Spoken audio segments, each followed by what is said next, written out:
তো দেখো এইটা হচ্ছে আর মাছ। এই আর মাছের রেসিপি তোমাদের সাথে আমি শেয়ার করব, তোমরা পুরো ভিডিওটা দেখবে, আশা করি তোমাদের ভালোই লাগবে। আর ভালো লাগলে অবশ্যই একটা লাইক করবে। কড়াইতে তেল দিয়ে দিয়েছি আর মাছটার মধ্যে নুন হলুদ মাখিয়ে নিয়েছি। এই মাছ কিন্তু খুব ফাটে, আর মাছটা যারাও এই মাছ খায় না এইভাবে রান্না করলে তাদেরও খুব ভালো লাগে খেতে। এই মাছগুলো কিন্তু দেখতে অত সুন্দর হয় না, কিন্তু খেতে দারুণ টেস্ট। আমি যেভাবে বানাচ্ছি এইভাবে বানিয়ে দেখো, আশা করি তোমাদের ভালো লাগবে। আর ভালো লাগলে কমেন্টের মাধ্যমে জানাবে।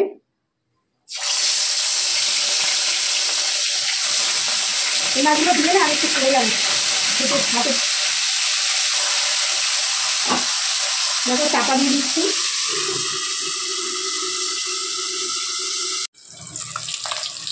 তো দেখো লাল লাল করে ভাজা হয়ে গেছে, এবার আমি তুলে নেবো মাছটা।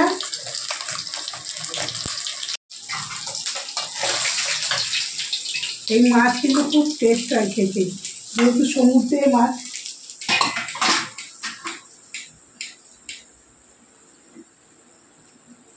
দেখো লেজা দিচ্ছি, লেজা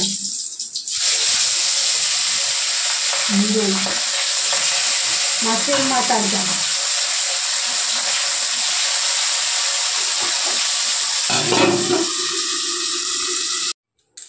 তো দেখো কড়াইতে তেল রয়ে গেছে, আর একটু তেল দিয়ে দেবো। আমি ওই তেলের মধ্যেই তেল দিয়ে দিচ্ছি।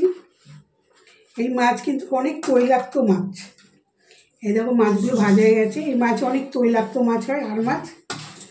তো দুটো কাঁচা লঙ্কা দিয়ে দিচ্ছি। দেখো পেঁয়াজ কুচি দিয়ে দিচ্ছি, পেঁয়াজ কুচি।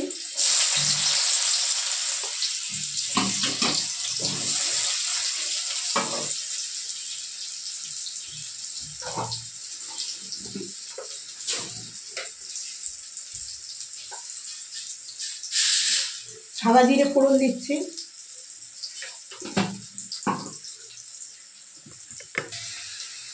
দেখো পেঁয়াজটা ভাজা ভাজা হয়ে গেছে, আমি টমেটো কুচিটা দিয়ে দিচ্ছি। আর এই যে ধনেপাতা কুচি রেখেছি, এটা মাছটা নামাবার সময় দেবো। এই মাছ একদম পুরো মাংসের মতন করে রান্না করতে হবে। এর মধ্যে আমরা আলু ফালু দিই না। এই মাংসের আলু দিলে ভালো লাগে না এই মাছে।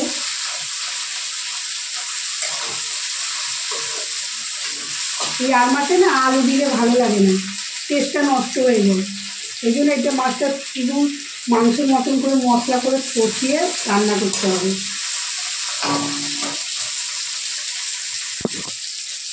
তো এই দেখো নুন দিচ্ছি 1 চামচ,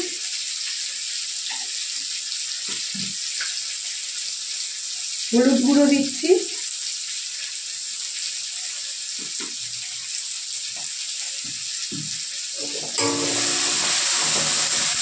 এটা তো টমেটোটা কেমন তেলের মধ্যে মজে গেছে। এবার আমি মশলাটার মধ্যে দিয়ে দেবো। এর মধ্যে আদা রসুন আর কাঁচা লঙ্কা পেস্ট করা আছে, সব একসাথে বেটে নিয়েছি। এটা আমি দিয়ে দেবো এর মধ্যে।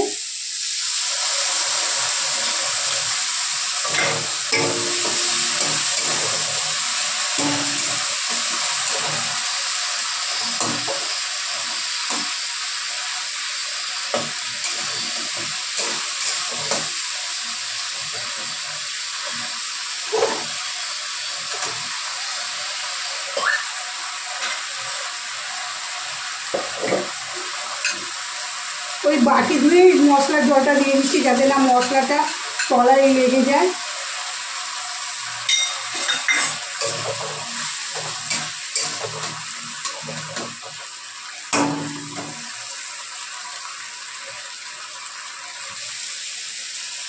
তো দেখো মশলাটা পুরো কষা কষা হয়ে গেছে।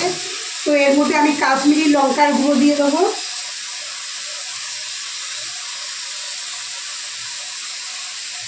এর মধ্যে আমি জিরেগুলো ধনেগুলো দিইনি, কারণ তো কেন সমুদ্রের মাছ, আমি নুন জিরেগুলো আর ধনেগুলো আমি দিই না বরফের মাছে।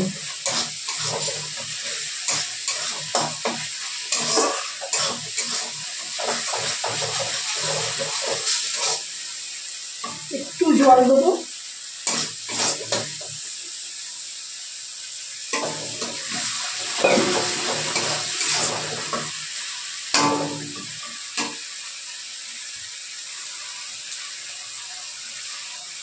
দেখো চিনি দিচ্ছি 1 চামচ। কারণ চিনিটা দিলে না তরকারির স্বাদটা খুব সুন্দর আসে। নুন আর চিনির ব্যালেন্সটা ভালো থাকে আর ঝালেই। ঝাল সাধারণত আমরা কমই খাই, বেশি খাই না।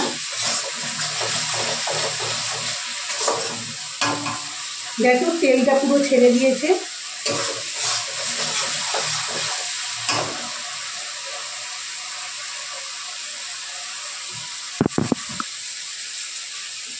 তো মশলা থেকে তেল ছেড়ে দিয়েছে, এবার আমি জল দিয়ে দেবো মশলার মধ্যে পরিমাণ মতন, যাতে গ্রেভিটা একটু বাড়ে।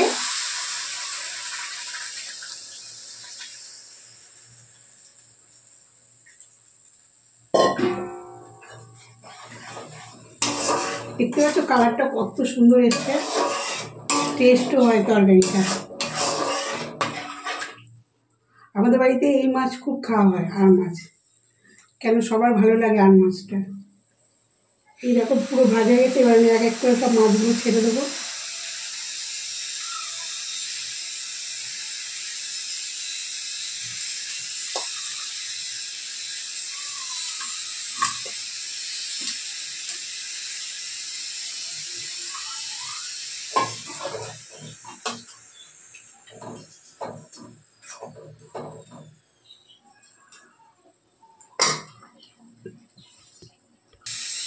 এবার চাপা দিয়ে দিচ্ছি আমি।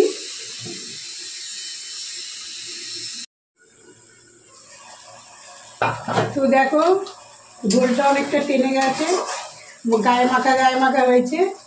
তো এর মধ্যে আমি একটু গরম মশলা গুঁড়ো দিয়ে দেবো। মানে গরম মশলা একটু বেশি দিই, একটু কম দিই, কেন ছাঁচ টাইপের হয়ে গেলে আমার ছেলে মেয়েরা খেতে পারবে না, ওই জন্য আমি একটু করে দিই। আর এই দেখো ধনেপাতা কুচি দিয়ে দিচ্ছি। ভালো লাগলে কমেন্ট করবে।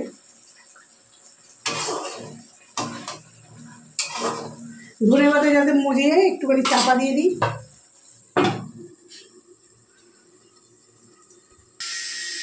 তো দেখো ধনেপাতাগুলো মজে গেছে, এবার নামাবো। গন্ধটা এত সুন্দর এসছে না, কি বলবো তোমাদের। তোমরা এরকমভাবে তাড়াতাড়ি করে জলদি বানিয়ে নাও। তো দেখো এই যে মাছের ঝাল, তেল ঝাল নামিয়ে দিয়েছি। এটা হচ্ছে আর মাছের তেল ঝাল। দেখছো কত সুন্দর এসছে না, খেতেও দারুণ হয়েছে। তোমরা বানিয়ে দেখো, তোমাদেরও ভালো লাগবে। তো ভিডিওটা আজকে এখানেই শেষ করছি। ভালো থাকবেন, সুস্থ থাকবেন।